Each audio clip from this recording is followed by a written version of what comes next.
চলো এভেন welcome back to another video. তো আজকে কথা বলবো এই বছরের মোস্ট অ্যান্টিসিপেটেড সিনেমা রঘু ডাকাত নিয়ে। যে সিনেমাটা মানে আজকে মুক্তি পেয়েছে বড় পর্দায়, এবং যেটা দেখার জন্য অনেক একাধিক অডিয়েন্স ওয়েট করে আছে বড় পর্দায়, যে কবে সিনেমাটা বড় পর্দায় আসবে। এবং বাংলা সিনেমার ম্যাগনাম অপাস যদি কিছু হয়ে থাকে, বা বাংলা সিনেমার যদি বাহুবলী কিছু হয়ে থাকে, তাহলে সেটা রঘু ডাকাত হিসাবে প্রচলিত হবে। এটাই কিন্তু সেই সিনেমার মেকার্সরা দাবি করেছিল, এবং সেটাই কিন্তু হয়ে দেখিয়েছে। মূলত রঘু ডাকাত এমন একটা গল্প যেটার স্বপ্ন নিয়ে তারা এসবিএফ এবং ধ্রুব ব্যানার্জি দেবের কাছে যায় 2021 থেকে 22 সালের মধ্যেই। সেই সিনেমাটা সেই কারণে হয় না, তখন সেই প্রোডাকশন ভ্যালু, সেই জিনিসগুলো প্রপার প্যাটে বলে হয়নি বলে এত বছর টাইম লেগে গেছে। কিন্তু সবকিছু জিনিসের একটা পারফেক্ট টাইমিং থাকে, এবং 2025 সাল সেই সময় যখন রঘু ডাকাত বড় পর্দায় মুক্তি পেয়েছে, বাংলা সিনেমার কোথাও গিয়ে একটা রেভলিউশন এসছে, এবং বাংলা সিনেমায় অনেক অভিনেতাদের অনেকবারের মতো আমরা অ্যাকশন করতে দেখতে পাচ্ছি। তো সেটা দেখে বেশ ভালো লাগছে। রঘু ডাকাত কেমন হলো যদি এক কথায় বলতে হয়, এটা একটা দুর্দান্ত সিনেমা। এটা শুধু সিনেমাই নয়, এটা একটা এক্সপিরিয়েন্স হতে চলেছে। এই সিনেমার যদি তোমরা বাজেটের কন্ডিশন গুলোকেও যদি সরিয়ে দিয়ে যদি মানে তোমরা ইটসেলফ যদি সিনেমা হিসেবে বিচার করো, তাহলে ভিজুয়াল ওয়াইজও কিন্তু সিনেমাটা দুর্দান্ত সিনেমা হয়েছে। সিনেমার মূলত প্রথম যেটা পজিটিভ পয়েন্ট, সেটা হচ্ছে এই সিনেমায় দেবের পারফরমেন্স। তার পারফরমেন্স যেখানে অনবদ্য, তাকে যেভাবে প্রেজেন্ট করেছে ধ্রুব ব্যানার্জি, সেটা দুর্দান্ত। তার এবং ধ্রুব ব্যানার্জির মধ্যে কেমিস্ট্রিটা সেটা দেখতে ব্যাপক লাগে।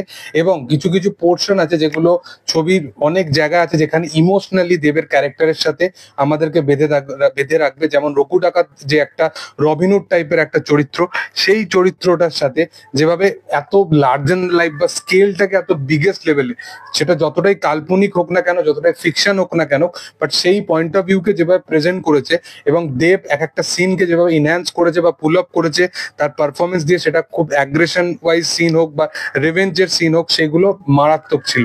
ইভেন রোমান্টিক যে ব্যাপারগুলো, সেই জায়গাতেও কিন্তু দেব নিজেকে দুর্দান্ত করেছে। এবং কিছু কিছু জায়গা আছে যেখানে ক্লাসের দিক থেকে দেব কিন্তু অনেক অভিনেতাকে পুরোপুরি ছাপিয়ে গেছে এখানে।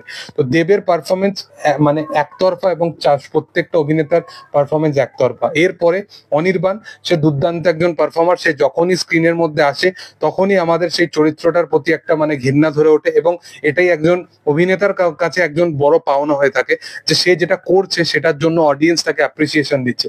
অনির্বাণ এখানে দুর্দান্ত পারফরমেন্স করেছে। এর সাথে সাথে এই সিনেমার শেষ ভাগ পর্যন্ত যার নাম সবসময় মনে থাকবে, সেটা হচ্ছে সোহিনী। তার পারফরমেন্স, এবং সে যেভাবে পুরো থ্রু আউট সিনেমা জুড়ে যেভাবে সে পারফরমেন্স দিয়েছে, যেভাবে হচ্ছে এক একটা সিনকে পুল আপ করেছে, ইভেন তার সাথে দেবের যে কেমিস্ট্রিটাকে দেখানো হয়েছে, সেগুলো কিন্তু দুর্দান্ত। এবং সোহিনীর চরিত্রটা এখানে খুব ইন্টারেস্টিং। ইদিকার পারফরমেন্স খুব ভালো, বাট সেটাই কিছু একটা সমস্যা আছে, সেটা আমি নিয়ে পরবর্তী মানে নেগেটিভ পয়েন্ট নিয়ে কথা বলবো। বাট ইদিকার পারফরমেন্স অবশ্যই ভালো। ধ্রুব ব্যানার্জির ডিরেকশন অবশ্যই ভালো, ভিজুয়ালি সিনেমাটা ব্যাপক। এবং এই সিনেমার যে স্টোরি লাইনটা, এবং সেটা সেকেন্ড হাফ থেকে যেরকম ভাবে বিল্ড আপ নেয়, সেটা মারাত্মক লেভেলের। সিনেমার ক্লাইম্যাক্স ব্যাপক, এবং দেবের যে এন্ট্রি সিকোয়েন্স গুলো যেভাবে ডিজাইন করা হচ্ছে, সেগুলো কিন্তু মারাত্মক। ছবির ভিজুয়াল, যেটা নিয়ে বারবার আমাদের প্রবলেমেটিক মনে হচ্ছিল, বাট সেটা সেই জায়গাতে বা সেই ডিপার্টমেন্টেও কিন্তু ছবিটা নিজের প্রপার জিনিসটাই ডেলিভার করতে পারে। বিশেষ করে ক্লাইম্যাক্সের লাস্ট আধ ঘন্টার পোর্শন, সেটা একটা সময়ের পর তোমরা ভুলেই যাবে যেটা আমরা বাংলা সিনেমা দেখছি। এছাড়া যদি ছবির নেগেটিভ পয়েন্টে আসি, এখানে কিছু কিছু দিক যেটা নেগেটিভ পয়েন্ট আমার অবশ্যই লেগেছে। যার মধ্যে যেটা প্রথম কনসিডার করবো, সেটা হচ্ছে দেব এবং ইদিকার কেমিস্ট্রিটা।